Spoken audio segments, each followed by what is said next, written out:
परिवार। ये कहानी माँ और पत्नी के बारे में आपकी धारणा बदल देगी। प्रेरणादायक कहानी। बेटा घर में घुसते ही बोला, मम्मी कुछ खाने को दो यार, बहुत भूख लगी है। यह सुनते ही मैंने कहा, बोला था ना ले जा कुछ कॉलेज, सब्जी तो बना रही थी।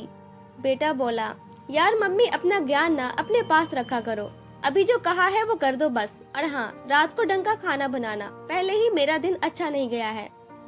कमरे में गई तो उसकी आंख लग गई थी। मैंने जाकर उसको जगा दिया कि कुछ खाकर सो जाए। चीख कर मेरे ऊपर आया कि जब आंख लग गई थी तो उठाया क्यों तुमने? मैंने कहा, तूने ही तो कुछ बनाने को कहा था। वो बोला, मम्मी एक तो कॉलेज में टेंशन, ऊपर से तुम यह अजीब से काम करती हो, दिमाग लगा लिया करो कभी तो।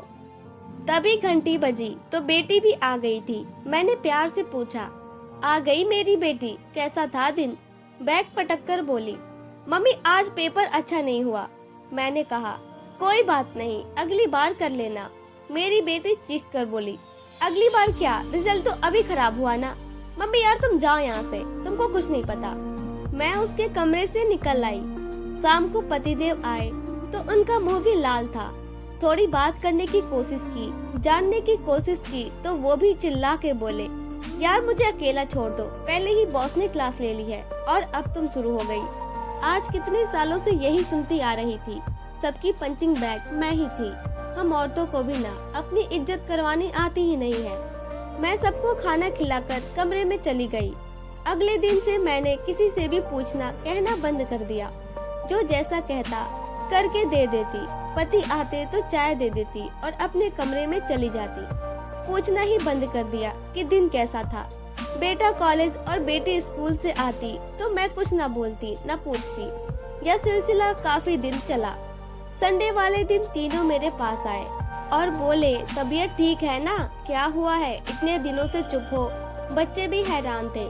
थोड़ी देर चुप रहने के बाद मैं बोली, मैं तुम लोगों की पंचिंग बैग हूँ क्या, जो आता है अपना गुस्सा या अपना चिड़चिड़ापन मुझ पर निकाल देता है।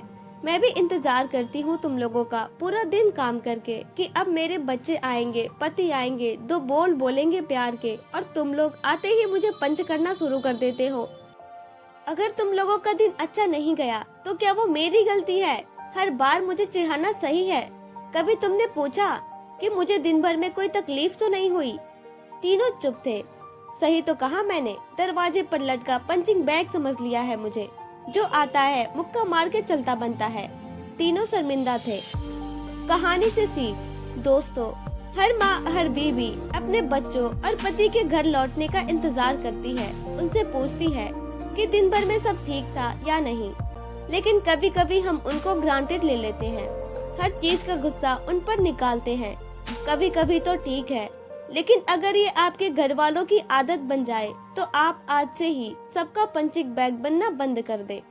तो दोस्तों, अगर ये कहानी आप सबको पसंद आई तो हमें कमेंट बॉक्स में कमेंट कर जरूर बताएं। और भी बहुत सारी कहानियाँ सुनने के लिए हमारा चैनल जरूर सब्सक्राइब करें और लाइक शेयर करना ना भूलें। Thank you.